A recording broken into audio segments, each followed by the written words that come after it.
Welcome to the Healing for Male Survivors podcast. This is a podcast for male survivors of sexual abuse and assault, whether as a child or as an adult. Know that you are not alone and the abuse was not your fault. My name is Mike Chapman. I'm a certified recovery life coach and also a survivor. Let's find hope and healing together. And welcome to the Healing for Male Survivors podcast. I'm your host, Mike Chapman, and with me today is Michael Skinner. I will introduce him in a moment. And if you would like to join us live, you can learn more about doing so on my website, polarlifeconsulting.com/live. And remind my live audience, if you would like, you can put your Q&A in the chat room, and you can be as anonymous as you would like. We will only state your name if you manually type it in with your question. And let me read Michael's bio, at least part of it. Michael Skinner is an award-winning advocate, educator, writer, and critically acclaimed singer, songwriter, guitarist, addressing the issues of trauma, abuse, and mental health concerns through public speaking, writing, and his music. He has spoken at the National Press Club, a keynote speaker for a conference at the UN, the State Department, and Georgetown University on sexual exploitation and trafficking of children and adults. And he is also part of the groundbreaking Oprah Winfrey shows that address the issues of males sexually abused as children. And we'll definitely be asking him about that. Since 1993, Michael's uplifting and heartwarming story and songs of hope and healing have impacted thousands of people every year throughout the country.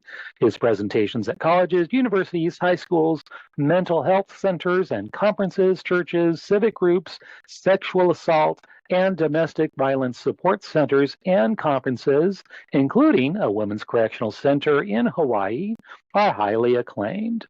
He has appeared on many TV, radio, and internet shows and has been the subject of many news articles regarding child abuse and mental health. And he's also a frequent and sought-after blogger on several websites and writer of articles for mental health publications. And there's more to his biography. I'll put that in the show notes.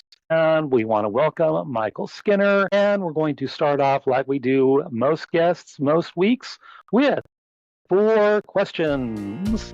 Now it's time for 4 questions, that part of the podcast when we get to know our guest a bit better by asking a few questions. Let's go. So, Michael, what is your favorite food memory? Well, I have 2, I don't want to say dishes. I was going to say dishes, foods that I liked ever since childhood. They're a comfort source for me. One is rice pilaf.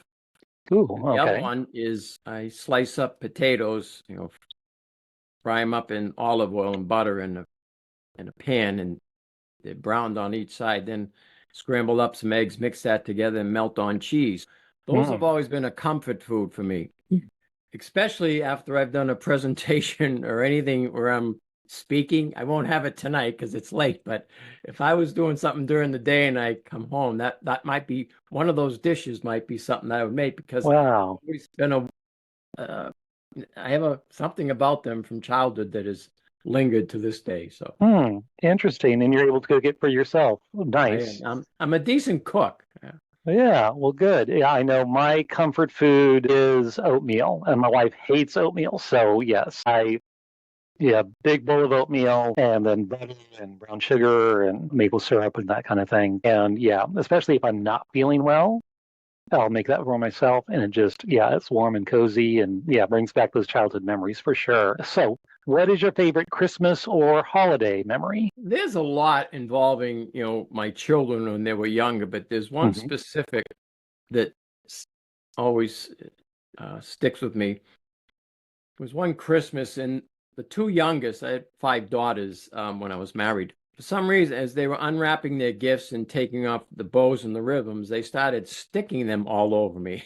And that got the older ones doing it. So pretty soon I was just covered in bows and ribbons. They were having a ball. It was nice. It was very warm. It was very tender. Right. Wonderful. Kids like messing with dad.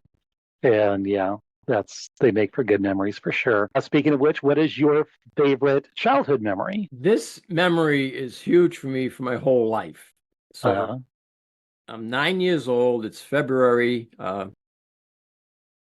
be 10 in a few months, but that's when the Beatles appeared on the Ed Sullivan Show. oh, yeah, you are And aging I saw yourself. them and I was Yes. just transformed. I wanted to be like them. I wanted to learn to play the guitar and sing. I was Wow. just mesmerized by I always loved music because that was a coping skill for me and a way of escaping just Right. listening. But now I was like, oh my gosh, because I up to that point I just said I'm going into the military. I already had my mind made up to go into the military, but I saw them and that was Mike, that just transformed my life. I Wow. taught myself to play the drums, got in the local band at the age of 12, started gigging, and here I am today, made a living as a drummer. And then I went into the music business. And then in the mid 90s, I picked up the guitar, and that also has brought me great joy. But I just love listening to music. But the Beatles on the Ed Sullivan Show, that was that was a Wow. transformative moment. Yes. Wow. Yeah, I don't think I was born when did they play? It was 64, I think. Yeah, yeah, yeah. Yeah, I was born in June of that year. So I think I might have been inside my mom still when that happened. But yeah, that was definitely a huge milestone for a lot of people. But that inspired you to go in music. That's wonderful. Wonderful. So, what is your favorite scripture or any inspirational quote that has helped you on your spiritual journey, and what about it speaks to you? There's a quote from Khalil Gibran, and there's a lot of quotes that I love, but this Hmm. one, I love this. Out of suffering have emerged the strongest souls. The most massive characters are seared with scars. Khalil Gibran. Hmm. And that just speaks to me for I've met and presented to thousands of people across this country, and I've just met folks, survivors of childhood sexual abuse, Hmm. trauma, abuse in all its forms. And I'm just amazed poverty, racism, the things that people have gone through, and they're just wonderful human beings. So that speaks to me. Right. Right. Wonderful. And great segue. Want to hear your story. And I know, like a lot of people, our stories kind of bounce around the timeline as things get divulged. So, wherever you want to start and back up and move forward, however you want to do it. And then I would love to hear more about your healing journey, what things have worked, what things haven't worked that you've tried, and where you are today. And then somewhere in there, we'll talk about Oprah. Okay. And if I failed to hit one of the key points that you've laid out, 'cause I don't, feel free to ask a question, or if I someone else certainly has think. something, Yeah, I don't stand on ceremony. So let's see. I live in New Hampshire. I've been here now for the past few decades, and I love it right. here. But I was born in Boston, Massachusetts, and lived there and in Cambridge, Massachusetts, till the age of 6. And we moved from Hmm. small town. When I say we, meaning at that point it was my parents, and I'm the oldest. I was the oldest of 5 siblings. At that point, there were just 3 of us, me and my 2 brothers. We moved up to Billerica. And why this was important, because we moved out of the projects. I heard, I didn't know what the projects meant when I was a kid. I just heard the name Right. projects. But now we moved to Billerica, to a ranch, and across from us lived the fire chief. Diagonally across several hundred yards was the lieutenant of the police department. But what was cool about this place, and guess, Hmm. was across the street from me was this huge field and all these woods, and the same thing up above us, because there was just 2 houses on our street at that point. This was a town that still had a working dairy farm that used to deliver the milk to the house. There was Oh, a lot wow. of horse farms, there was a lot of farm country, and this was only 18 miles outside of the city. So this was huge. Why this was huge for me, this ties in with the healing. I mentioned the Beatles, but it was listening to music was one of my coping skills. The other was nature, escaping to the forest. Why escaping to the forest when I lived in this little house with 2 parents? We lived in a working class, middle class community. My parents were the 2 pedophiles. Mm. Part of my parents' friends, I termed later in life, I would term my father's group of friends as a group of thugs, because they're all big men. One was thrown off the police force back then for Mm-hmm. brutality. So one can only imagine how Right. bad he was in the 60s. Right, And because they people, really did that back then for sure. Yes. one of his other friends was an outlaw biker. Again, this giant of a man, and he was always good to me, but I was afraid of these people. I was just a skinny asthmatic kid. Then his other friend was a builder contractor who lived in this affluent town called Lexington, Massachusetts, which is probably like Mm-hmm. 20 miles from us. There was a group, some of them were pedophiles. I can't say if all of them were, I don't know, but Right. my mother was also the pedophile. But her group, she quoted scripture while she was abusing me, brought me and my brother to a congregational church. There was a pastor and several others. It wasn't the whole church. I don't paint the whole, there was just some of them. Right. And I'm just a little guy being abused by these SOBs. So Mm-hmm. I heard scripture quote, I heard all kinds. So that was my life growing up. So that's why those forests, I could escape. That was part of my healing. I just didn't know it, but intrinsically, I knew what I needed to heal was music, listening, then later Mm-hmm. teaching myself how to drum. Because I shared with you the story about the Beatles being a powerful moment for Right. me. There's a Right. downside to that too.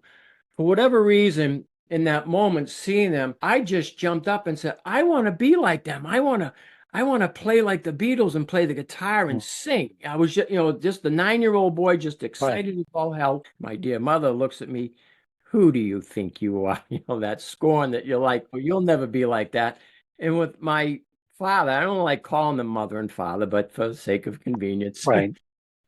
he always usually had the F bomb before every adjective with him. But so I was Right. effing lazy, effing stupid, effing I'll never do anything. And that just, I couldn't sink into that couch deep enough. Right.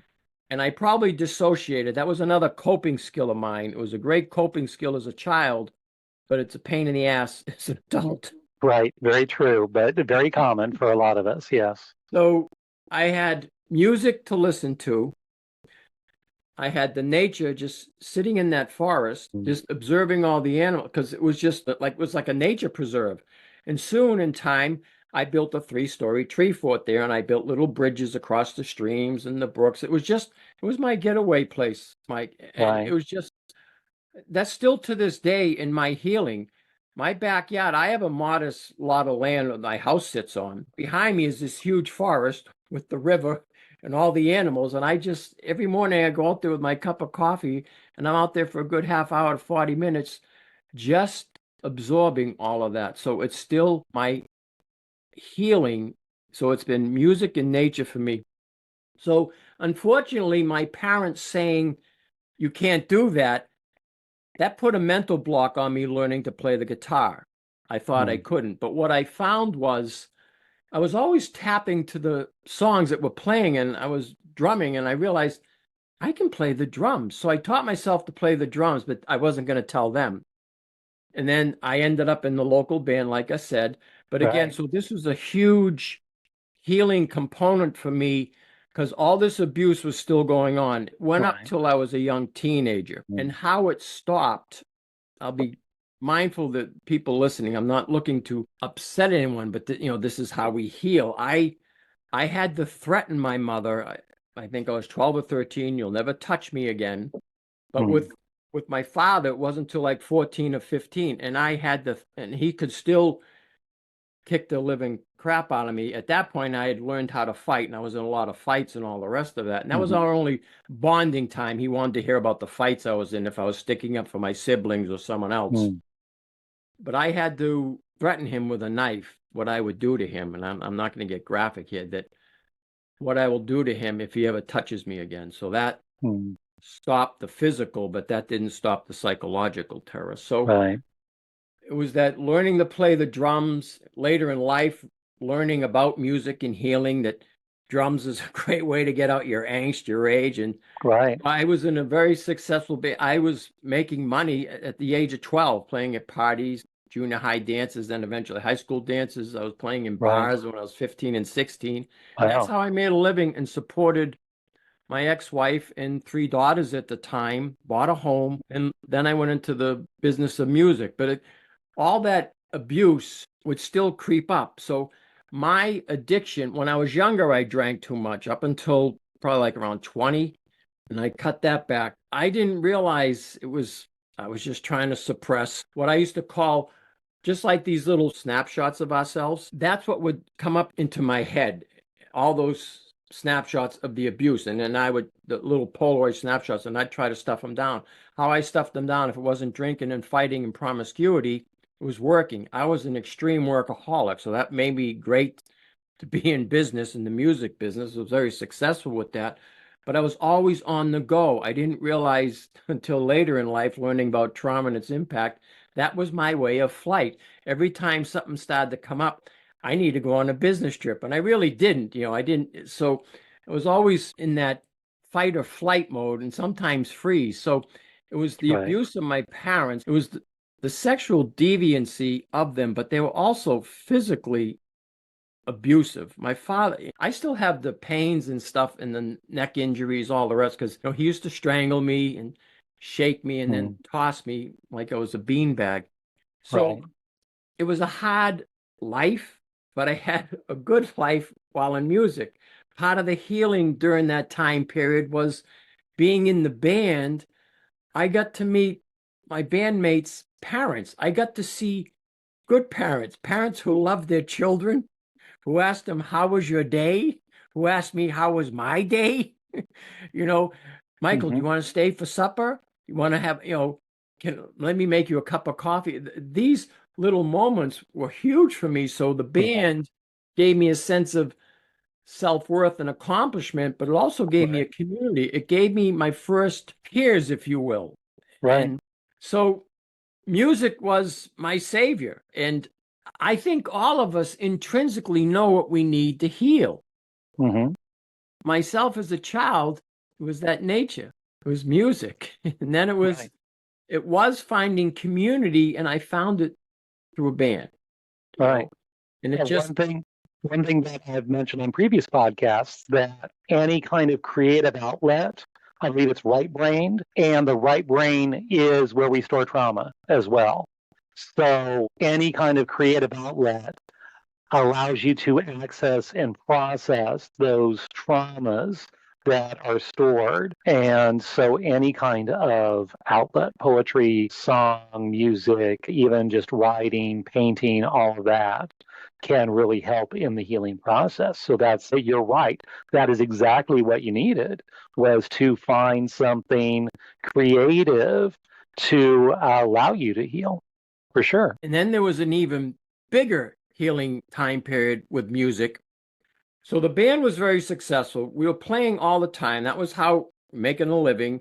And if I had a day off, I would still, when I say pound nails, I had friends of mine who I could build a house or put a roof on, on a Monday or Tuesday if I wasn't gigging that night. Or sometimes I would do it even if I was gigging. When you're 18, 19, and 20, you can do all kinds of things, right? Right. Because back in those days, if you were playing in Massachusetts, you were playing till 2 a.m. in the morning. So they were late nights. Playing in New York, sometimes they had you playing till 4 a.m. Anyways, so the band is successful. We're doing well. But myself and the bass player always wanted more. So long story short, we hitched up with some musicians who had once toured across this country. They were a few years older than us, and they were signed to a record company. They had one album. They didn't do too well, but they were really good musicians. And the guitar player said, "Why don't we go to England and we can be the big fish in the small pond?" And we were like, "Yes, sign me up." So myself and the bass player, my dear friend Chris, who I've now known since I was 13 years old, best friend back then, still best friends today. We went to England. We lived in Liverpool, the home of my heroes. And our idea was to just gig for 3 months and see where that would take us. We ended up being there 2 years, Mike. And we became very successful. And the band was originally we called the band American Train. Then we stopped and we just called it Train because there was no other train back then. But we called it American in the beginning to help with the promotion. But back then, we were on the same level. We were doing the same gigs as AC/DC was. Now, when I say AC/DC, I don't mean when they were doing stadiums. This is back when they were doing colleges, universities, rock clubs, outdoor events. So we were doing great. It was the time of our lives. Unfortunately, like so many musicians, we have horror stories of management taking off with our money and all the rest of it. Right. Screwed the band over. We had to come back after 2 years, and it just broke the heart of the band. Myself and the bass player reformed the band with two new musicians. We still had a good band, played throughout New England and New York. Some of the stations would play our songs on the radio, but I just knew it wasn't going to be. The band in England was great. This band was good, but it wasn't. So that's when I went into the music business. But I forgot one important piece about going over to England and Great Mm-hmm. Britain. Going over there was the first time in my life. I remember sitting up on this bluff, and it's this very steep, sharp, if you walk off, you're history, but it's just beautiful, these rolling fields, and there's the Irish Sea. It's the first time in my life I felt safe. Oh, wow. Yeah. I had this whole ocean keeping me from my pedophiles. It unblocked so much in me in terms of healing and just bringing up stuff. And now I was writing songs. So myself and the bass player were writing a majority of the song. It just opened up something in me. And some of the songs I was writing about dissociation. I wrote this one song called Desperate, and the band said, the guitar, who the heck, what woman hurt you so badly?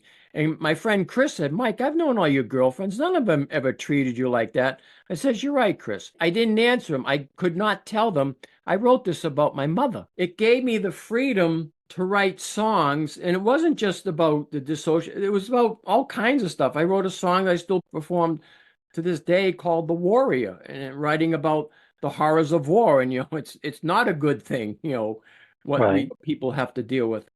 So it was, again, that sense of safety. Right. And during that time period was when my oldest daughter was born. And that was another transformative moment for me. I flew back. I took 10 days off from touring, and I got to hold her in my hands. And everyone always talked about love. This is the first time I really felt love. And that really changed. I was always a good guy, but I was the wild child, the rock and roll rebel. You could check all the boxes. The one thing I didn't do, I never did any illegal drugs. I know that's hard for people to believe, but I didn't do any drugs. But everything else in rock and roll, I was, was the heathen, if you will. But I was still a good guy. But now this helped me to turn my life around. I had to stop being responsible to someone else. So the band came back. Like I said, we gigged for a few more years. I still kept playing on the weekends, calling myself a weekend warrior drummer, but that's when I built the music business. And then in 92, all those little Polaroid snapshots just kept coming up and they wouldn't stop. And long story short, if you looked at me back then, you would have said, wow, this guy's got it made. He's happily married. He's got 5 daughters. He's a homeowner. He's, a successful business owner. I have employees. I had a sound and lighting company also. I had, what the American dream. And yet my life was starting to fall apart, and I couldn't understand why. I had been attending adult children of alcoholics meetings trying to, what's going on? But every time someone spoke about child abuse, especially if they spoke about childhood sexual abuse, it felt like the fingernails going down the chalkboard. And that just it was stirring up feelings, emotions, and I couldn't stuff it down. I used to find relief through hiking, but it wasn't. I was in the martial arts. That wasn't bringing relief. I ended up having a nervous breakdown. And so it was as if all those Polaroid snapshots now became a movie that I had to watch. And I had to watch that whole stream of all that horrific abuse. And it put me in a depression. I couldn't work. I lost my business. In a couple of years, my wife divorced me. And what was sad about this is why, like with Male Survivor and other support groups and what you're doing and all these other people do to reach out to support, this is what amazed me was I was having a hard time, and guys that I knew from childhood wouldn't even come visit me. People I knew in music, everyone cut me off because now I was given the label of post-traumatic stress disorder and major depression. That made me mentally ill. And plus, he's talking about childhood sexual abuse. So it was like, stay away from him. And that just That broke my heart. Mhm. That made the healing that much harder. We can't heal in isolation. We need community. Right. Exactly. And then part of why this is important, this long arc here, I go to the mental health center for treatment, and now all I'm hearing from these counselors, practitioners, and the psychiatrists is, you're mentally ill, you'll never work again. And oh, by the way, as I said, I never did any drugs. I was put on so many psychiatric medications and antipsychotics. I wasn't psychotic. It Right. just made me a walking zombie. And Hmm. that ruined several years of my life. That took time for me to come out of that and finally realize I need to get away from this. And it was when I started attending support groups for survivors of childhood sexual abuse, and they were Hmm. co-ed groups. And I was starting to hear from survivors in the groups. I would drive to Boston, Massachusetts, because at that point I'm living in Manchester, New Hampshire. Right. It's only 60 miles away, but it would take me an hour and a half, sometimes 2 hours because of traffic. Right. But it was so worth it to go to those meetings and be validated. Hmm. I just felt like I was in a big hug being in this group, Right. people Right. listening, people sharing. And then they started telling me, Michael, you need to get away to the mental health center to heal. You need to find a therapist that understands trauma. And Right. that was, the light, it was starting to click then. And the same thing, I started volunteering at this small nonprofit called the New Hampshire Incest Center. They Mm. defined incest broadly. They looked at it at anyone that had any type of power. It wasn't just in the family. So if the teacher or the priest, someone abused Oh. you, everyone was welcome into their little tent. And then hearing from them, these were people I respected. They're speaking out, they're writing articles, and they're saying the same thing to me. Michael, you need to get away from the mental health center, because they had all been victims of the mental health centers doing the same darn thing to them. You're mentally ill, you'll never accomplish it. This is your life. So I felt I had won the lottery, contacted the trauma center in Boston, Massachusetts. At the time, Bessel van der Kolk was the medical director. Oh, wow. Yes, he wrote Body Keeps the Score Yes, so and several I other knew books. of Yes. him. I got to meet him back then through that New Hampshire Incest Center. They were a small nonprofit, but they did a lot of good things. They brought in people like Bessel van der Kolk and others to speak at these conferences. They'd get a couple hundred people attending, and that's how they made money. I felt I had won the lottery when they accepted me to go in there. And then I said, well, I can afford maybe, come in once a month. And, oh, no, your abuse also happened in Massachusetts and in New Hampshire when my mother was bringing me across state lines up to that Hmm. congregational church. But again, remember I said Boston, Cambridge, and Billerica, we can get this funding for, victims of crime. I was able to Wow. go to the trauma center for Uh-huh. several years. I had a psychologist, but she was just so gifted. And then I'm seeing her for a while. Then she started raising the thing about dissociation, had me take the test and all the rest of it. Hmm. And when she told me, I don't have the dissociative identity disorder, but I had major dissociate because I was always spacing out Right. and I was very angry at her. So I drove home, called her up, and I said, I don't have dissociation. I hung up. She calls an hour or two later.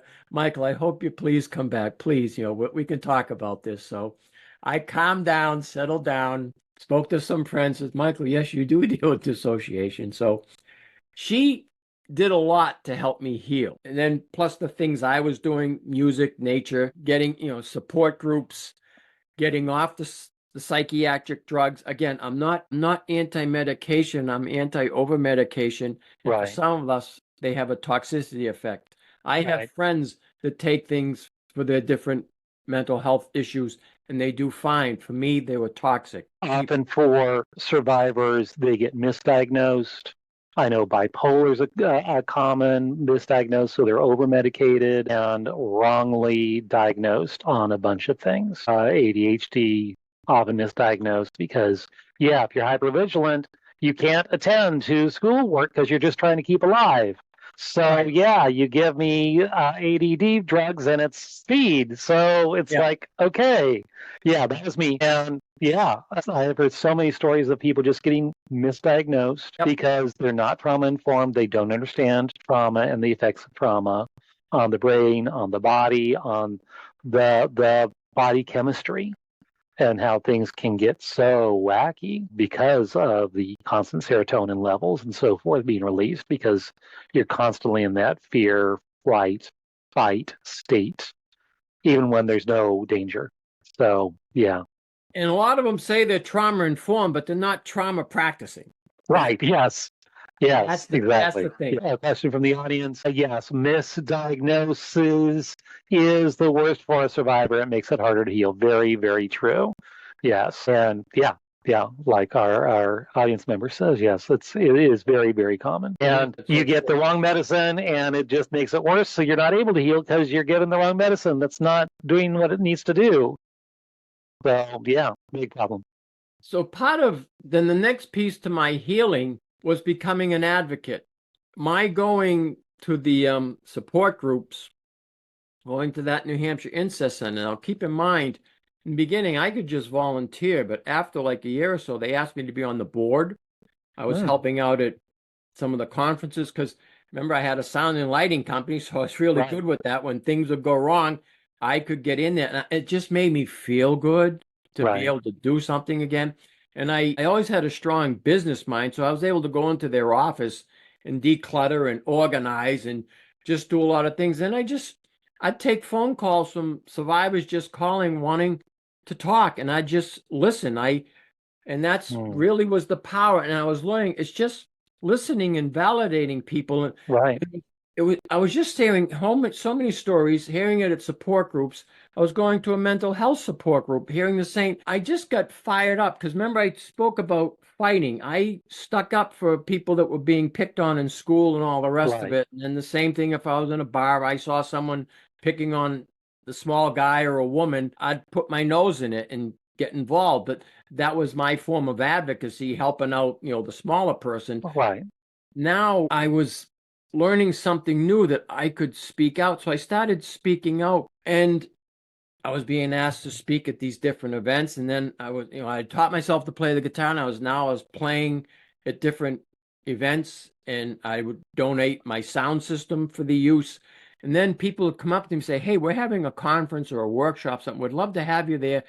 And this is our budget. We can pay you this. And I'm like, that's not what I'm doing, but I'm like, you're going to pay me to do this? Yeah. So imagine that. Yes. Imagine that. So it just one thing led to another. And I've been all across this country. So in part of my bio, it says that I became a consultant and trainer with the National Center for Trauma-Informed Care, which was under the umbrella of the Substance Abuse and Mental Health Services Administration. And that's a major federal agency on mental health and trauma. And then the same thing with the National Association for State Mental Health Program Directors. I was getting lots of work. I was getting lots of work on my own and also doing gigs. And I became an advocate. I was still a musician, but I found that using music opened up more doors and I could give a keynote presentation. I could do a workshop. I could be part of a panel, whatever it is. But I always did songs and some of my songs speak to what all of us have been through. They're my story, but it's also the collective stories that I have heard in those support groups or when people come up to me or when that elderly woman, please keep telling your story. We were never able to tell. Those things stay with you. I remember doing an event and this guy, he looked like he still could have been in the Marines, but he was a retired sheriff.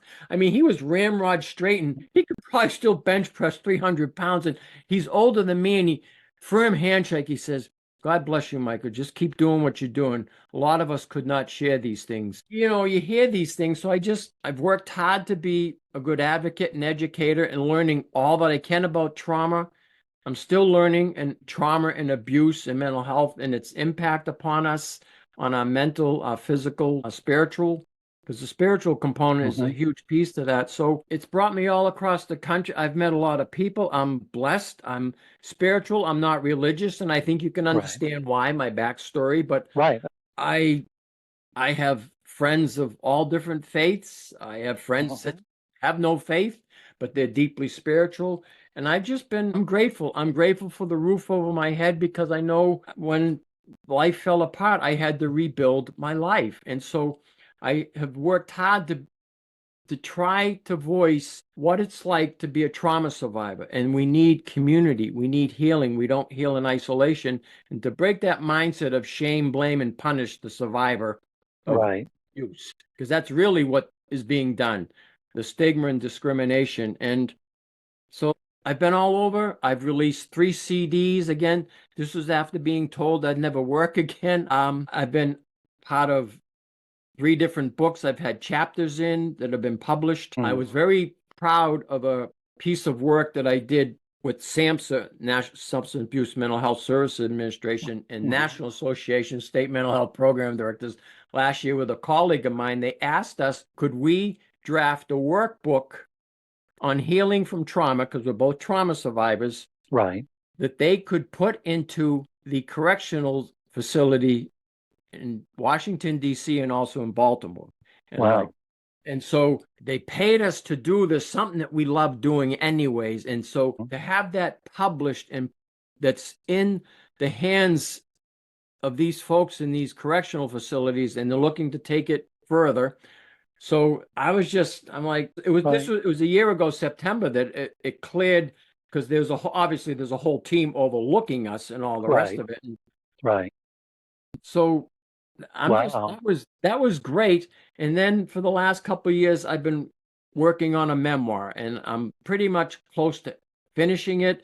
I have a few more months of editing and tweaking, but now I'm going to start the process of trying to find a literary agent to try to publish it. And if that doesn't work, I'll self-publish. So, wonderful. So I know a big part of the podcast here is Power of Story. And obviously you sharing your stories had a huge impact. When was the first time you actually told someone about what happened? It was my ex-wife, because in the beginning she was supportive. We used to go out, we had coffee dates either on a Tuesday or Wednesday night. We'd go down this mall in the next town over, the Bedford Mall. And we'd go to this bookstore, and they had all the different coffees and stuff. And I saw this book, Toxic Parents. Oh, wow. And I picked it up. I opened it up, and I'm reading this. I goes, oh my gosh, this is my father. And I showed my ex, look at this. And then I just opened up the next, and oh my gosh, they're talking about my mother. So I bought that book. How old were you at that time with your wife? Or how old were you when you were talking to your wife about all this? 39. I was 39. Well, and when did the abuse stop? So with my mother, it would have been like 12 or 13. With my father, it was around 14 or 15. Wow. So it was a lot of time. And then it was compounded because there were other abuses. And this was an epiphany for me. And a lot of times we just are not aware of our own abuse and its impact upon us. When you read my bio that I spoke at Georgetown University for a conference being put on by the United Nations, the State Department, and Georgetown University on trafficking. So when they asked me to present, I go, this is a great concept, but why are you asking me to present? Michael, you were trafficked as a child. I was numb, because the dissociation came in. I felt like I'd been sucker punched. And so it took other people telling me, Michael, you were trafficked as a child. That I've worked with people. I have friends who've been trafficked, but I never looked at myself as thinking that. So, exactly. That was another learning curve and healing curve. So back to your ex-wife. So how did that go? You showed her the book about toxic parents. This is my dad. Ooh, this is my mom. And then what happened after that? Things started unraveling, and I had never told anyone about the abuse because I was afraid. And then I just started dropping little hints about different things to see what her reaction was. And she was very supportive. Just little bits and pieces. So she brought me to this counselor's office, and we're in there, and there's this female counselor. And my ex is saying, his parents were brutal, physically abusive, emotionally abusive. And Michael's starting, and then I just said, look, I'll answer any question, but I'm not going to talk about my parents. So I was cutting it off. So eventually, between that October, finding that book in December, I shared a little bit with her. And so she was very strong in her faith, Right. congregational church. So through her pastor, connected me with a pastoral counselor. So I wanted to meet the guy, big guy, a gentle Ben kind of guy. And I shared about, the physical abuse stuff. I said, can I share something with you? I feel like I'm a pervert if I say that. And he goes, what? I goes, I have all these little snapshots, these Polaroids of my parents doing things to me and being made to do things. And he just listened and listened. And he just gave me the space to talk. I goes, am I crazy? Am I making this up? Am I a pervert? He says, no, Michael, you're not. You're not. You were abused, and he was a great guy. Right. And I share with my ex what was being said. And she was very supportive, we'll get through this. Right. It's interesting how you mentioned the process that you kind of test the waters, and it's very common for survivors, especially male survivors. You test the waters in disclosure. You'll disclose a little tiny tidbit. See how that's taken, even though it's this huge iceberg of information, and you're just cutting off a little tiny ice cube. It's like, okay, how's that? Oh, you hate that? Oh, okay. Well, I'm not telling you anymore. Or, oh, you took that pretty well. Okay, well, I might give you a bigger chunk next time. And then you just do bit by bit. Then, because we're all about safety and subconscious, we need to keep ourselves safe. Disclosing is a huge risk and very vulnerable. So, yeah, you test the waters and see, okay, what are they going to take? Okay, all right. And then when you feel safe, then you share. But like in your case, you're still even discovering what your abuse was at that time, and that you weren't crazy, and that this stuff did happen, and it did have a profound effect on you. I used to question, am I crazy? Because, the floating away, going up into the corner of the room, right? Thought I was down the street in the forest, or it would get so bad. I'm looking at my hands and who is this? And I'm looking in the mirror, trying to figure out what I'm looking at, who I'm looking at. Right. And I didn't want to say any of this to anybody because I was afraid people would think I was crazy. And it took me a long time to finally start addressing the dissociation. And then finally, even in speaking engagements, whether it was a keynote or at a workshop, I used to do a trauma-informed peer support training. So there's been different things. I used to have to, I have it out now as a safety thing, but I realized, the chapstick was a coping thing because then I could rub it against my hand to try to pull me, pinch my thighs, so. And I remember a female friend of mine, a group of us were driving down to a conference that I was going to perform at, but I had room in the car. I was down in New Jersey, and these are fellow survivor friends of mine in a support group. Goes, I got room in my car if you want to go. So we're going down there, and as we're getting closer to where the gig is going to be, because it's a long drive from Manchester, New Hampshire to New Jersey, and my friend, she says to me, Michael, you must have the softest lips in the world. And I said, why? She goes, well, you keep using the chapstick. And she mentioned, she asked something is that a coping? And then it dawned on me, I said, oh my gosh. And it's the same thing with the water that grounds me, the cold water. So it's not that I'm thirsty. I've got a lot of healing in me, but it still brings up stuff. So I have sips of water, or I touch the cold can, which has ice cubes in it too. So I have a sip now. Right. Yes. And I'm holding up my own cup too, because I do that too. I've got several different coping mechanisms, including drinking. And it took me a long time to realize, it keeps me present. It keeps me present. Yeah. So I'm better at it now, but it's still a process. I was dating a female friend, someone I knew from junior high and high school. We reconnected later in life, and I'd always had a crush on her and vice versa in junior high and high school, but I had a girlfriend, she had a boyfriend.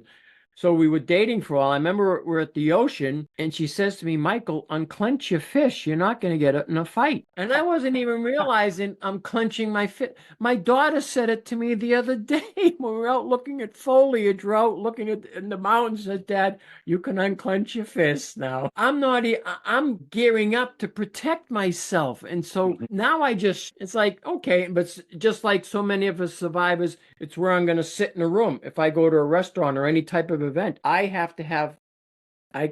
don't want anyone behind me. I need to see Right. what's coming at me. I've learned to make peace with it. Because even when I go out in my backyard, then I realize, oh, I'm clenching my fist and I just let it go. I don't beat up on myself over it. These are things Right. that were hardwired into our systems all these years.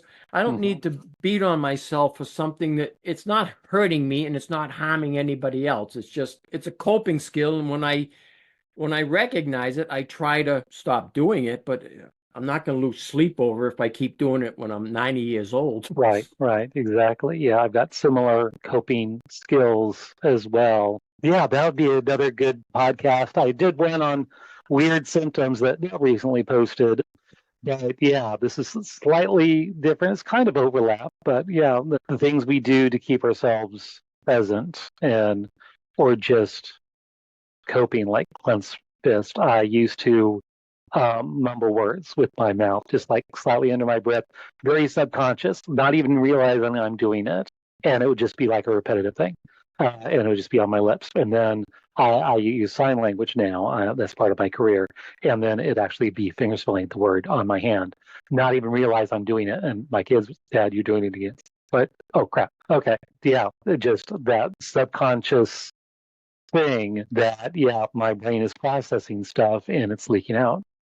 And it's one of those different coping skills, if you will. I know you're taking a drink, and part of me is saying, I need to take a drink too. A great relief for me is when I was able to purchase this home. I've been here now 15 years. Oh, But it's a sunroom and it looks out to the back. Yeah, it's because it's all windows and it's great. right, But I went through a divorce. I went from living in a house to an apartment for 10 years.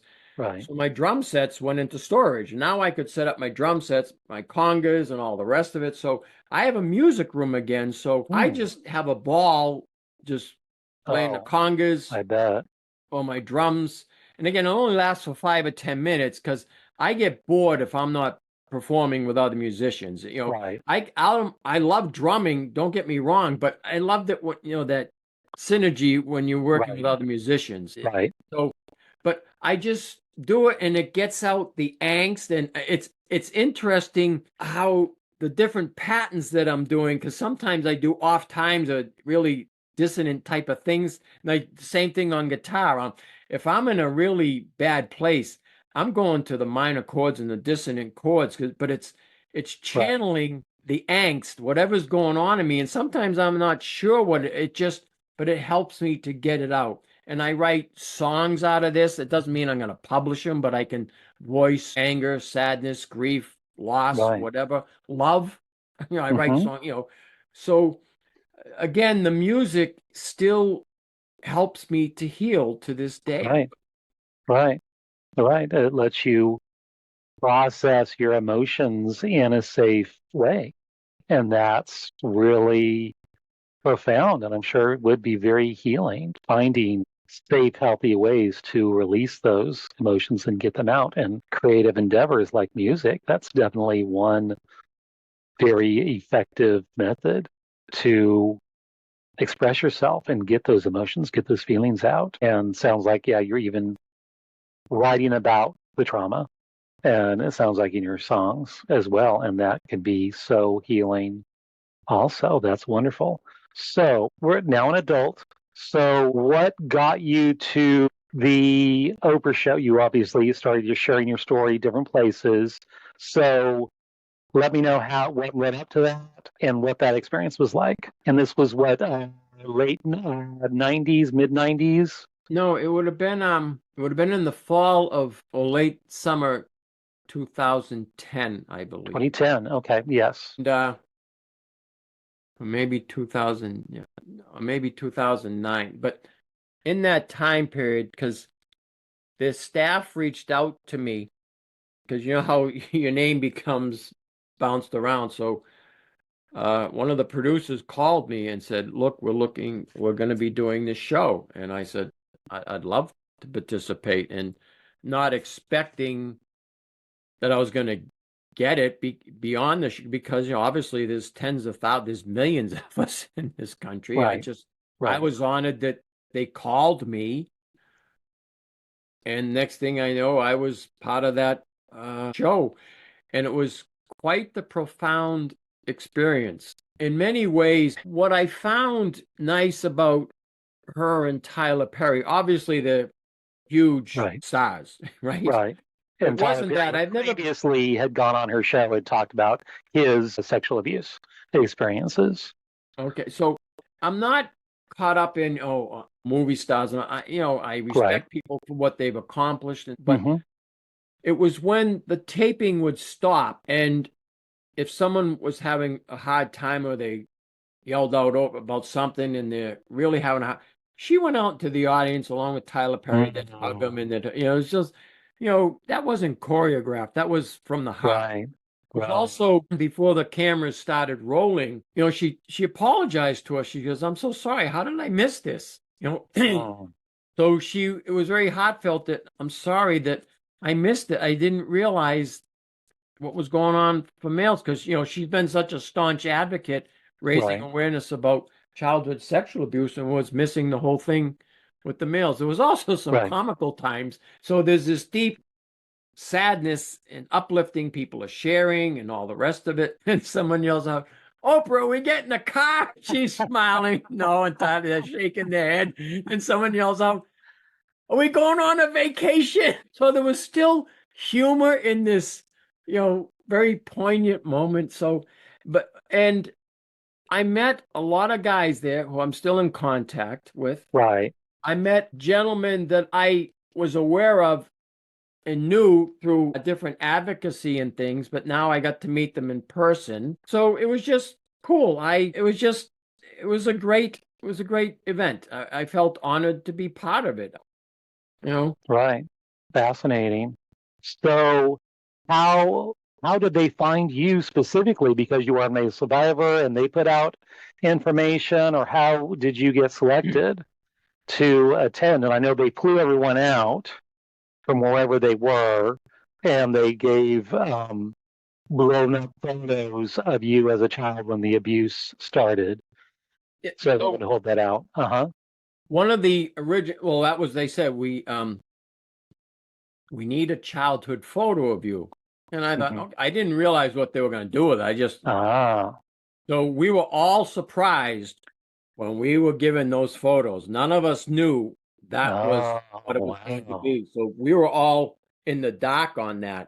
It was we just thought they just wanted a picture of us. Right. So I'd been affiliated with RAIN on their speakers bureau and several other Hmm. things. So I think that's how they found me, Okay. because I don't think Oprah would be taking my phone calls. Right. In You're in the fact, audience. You were not brought up on stage though. Correct. You were just in the audience.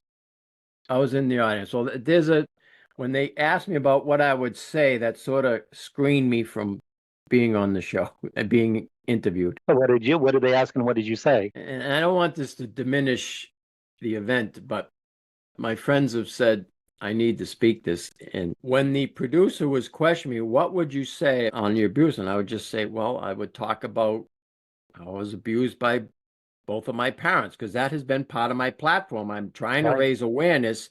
Not only are we male survivors out there, but there's a lot of female perpetrators that no one wants Exactly. to talk about.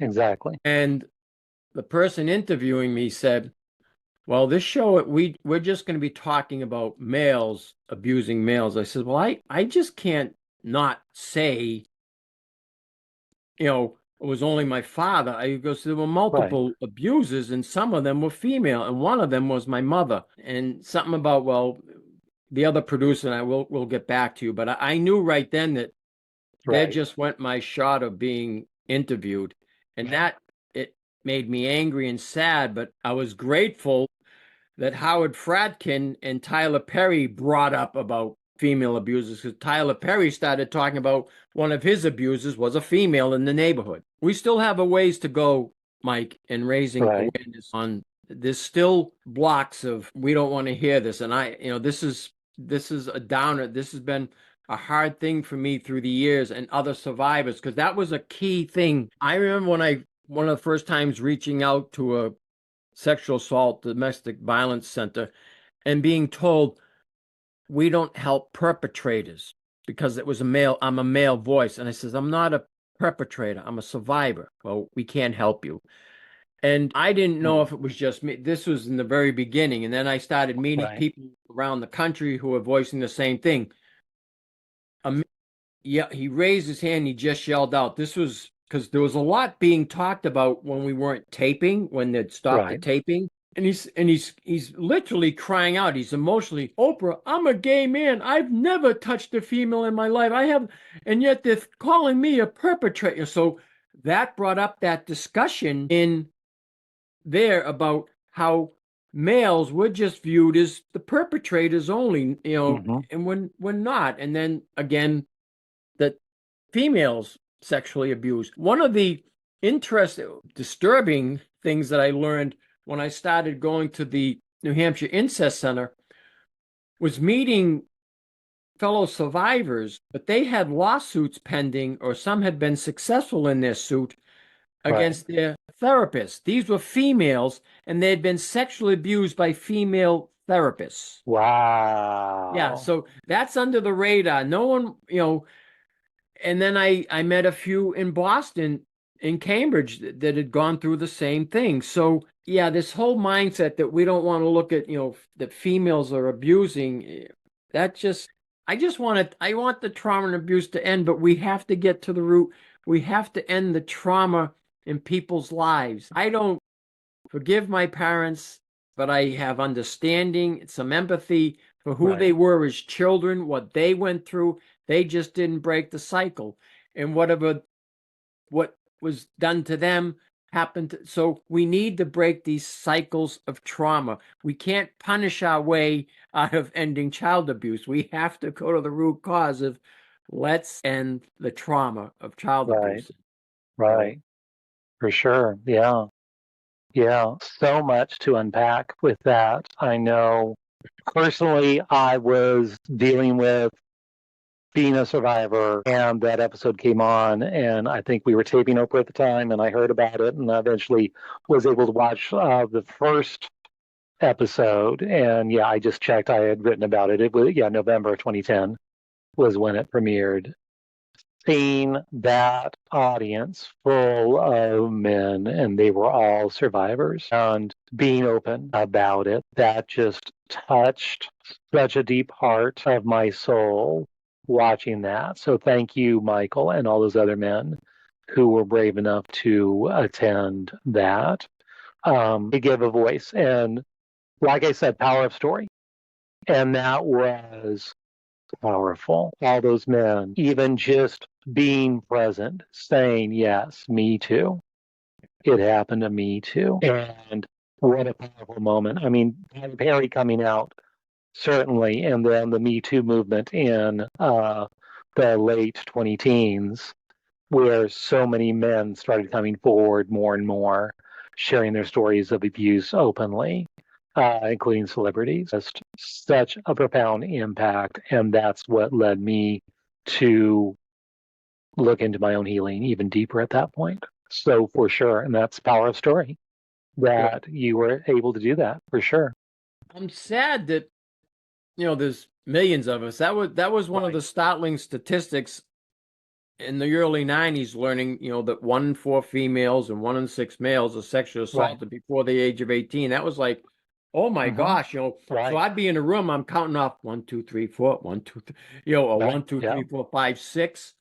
And then 1 in 5 people will deal with a mental health concern in their life, but 2/3 will not seek help for the stigma and discrimination. Right. That's a lot of people that are hurting. Right. So, but what's great about this, Mike, just like you having this show, was when I started, granted, there were other people before me, and there weren't that many male survivors speaking out. So originally my website was getting all kinds of traction because Oh yeah. I was speaking out about it. Right. Now there's hundreds of males out there with podcasts and books and all the rest of it. It's so yeah, it's just there's more and more of us, but I just hope someday there's no more of it. But I know that's Right. going to take generations to end. Right. For sure. So you talked about music being a huge part of your healing and sharing your story and helping others. What other things have you done to help your healing process? What have you tried? What have you tried and hasn't worked? So have you done therapy? Have you done new age kind of stuff? There's a lot out there, and some of it is effective and some of it's not. I found for myself being able to share and talk. I found EMDR helpful. Right. So So you've gone through sessions with a therapist on eye movement desensitization, realization, realization. Yes. because there were a few memories that it was like I was beaten up all over again, that would just knock the wind out of my sails. Right. The EMDR helped tone it down. So even now, as I'm sharing this, those memories come into my head, but I can still keep talking. I don't have to say, I'm sorry, I have to go. It took the power away from it. I don't Right. know the magic of how it works, but it worked. Well, Right. I do know, but I forget the details. I've read up on it and I've got the book on it. Another thing that has helped me is emotional freedom technique, the tapping. Yes. I do that a lot. Breathing. I still practice the martial arts. I do a lot of walking and hiking. I used to go out with a backpack, for 5 to 7 days and then camp and do the same thing, Wow. just be scaling mountains. Now I just go hike little mountains, but I go through the woods all the time and I just walk a lot. I experienced some really helpful somatic healing with a trauma trained therapist, and she was really good. She was great. Mm-hmm. And I was driving 70 minutes to get to her office, and she was a wonderful person. She was trained at the trauma center, all the rest of it, but she was missing half the appointments. Oh goodness. And I found this with a couple other trauma counselors who, when I was in there, we did great stuff. But then I don't know when obviously there was things in their own life that they're missing appointments. This is not Right. good. And Right. they were nice people. It wasn't that they were jerks. That something tuned out. So I'd have to stop seeing them. So there was a period of time somatic. After a while, it was several years ago, right up to COVID, I've heard a lot in support groups, friends of mine, survivors, they would talk about the internal family systems. Right. Yes. And so I was intrigued, but I was okay with where I was going and different things. Then finally I felt I'm done with, the talk. I need to go to another level. So I reached out to a friend of mine who is a counselor. We were in support groups together, but I said, who would you recommend for this? So I started seeing this person, and she was a lovely therapist. Again, I'm driving 45 minutes to her office. Right. And then COVID hit. So we started doing that, and it was very interesting, but there was still a part of me that was holding back because my trust issue is Right. I have no trust. And so this was taking a long time, but we were starting to make some inroads, Mike, with that internal family systems. Then COVID hit. Then in a few months, we started the Zoom meetings, but it was never the same. So she started missing meetings. So it was like she was a wonderful counselor, a wonderful person. And all I could think of, COVID upended a lot of people's lives. So Right. wasn't being judgmental, but I pulled away. I read a lot. I've got an extensive library on trauma healing, depression healing. And the books that I don't own, I borrow from the library or from friends. So I keep learning. I still have a stack of new books on healing from trauma. I read survivor stories. So things like that give me hope. I look for hope, healing, and help. I send out the Surviving Spirit newsletter.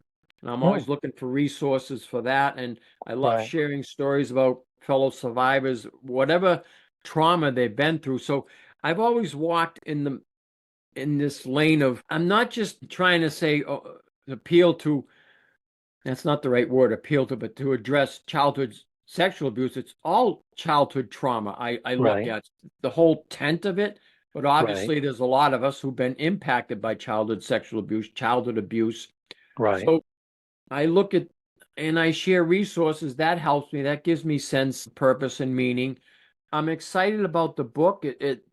I'm excited, but it's been very hard writing it. It's I'm sure. Up at times. Sometimes I take several day breaks from it because it's just too much. But I'm looking forward to whether published through someone or self-published, just taking that on the road. And I'm gonna promote it like I used to as a musician. I'll just go from place to place and pull up in my car and have books in the trunk, play a few songs, read from the book, and if people buy it or listen, great. If they don't, that's okay too.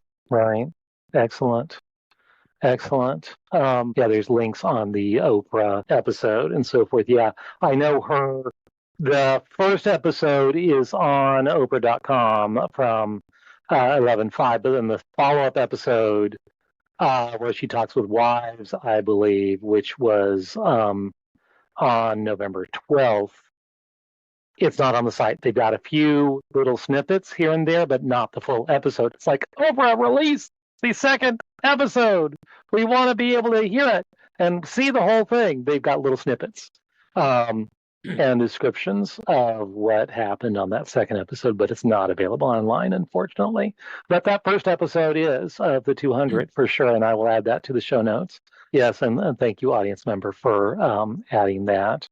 So any final thoughts for our listener out there? Healing from trauma is hard work, but I think definitely. It's worth it, because one of the things I've learned that trauma disconnects us from others, but it also disconnects us from ourselves. Oh, yes. Our passions, our creativity, our loves, our desires, our interests, our hopes, our dreams, whatever that may be. One doesn't have to be a professional musician or artist, dancer. It just, whatever it is that floats your boat, I say embrace that, because that's a big part of healing.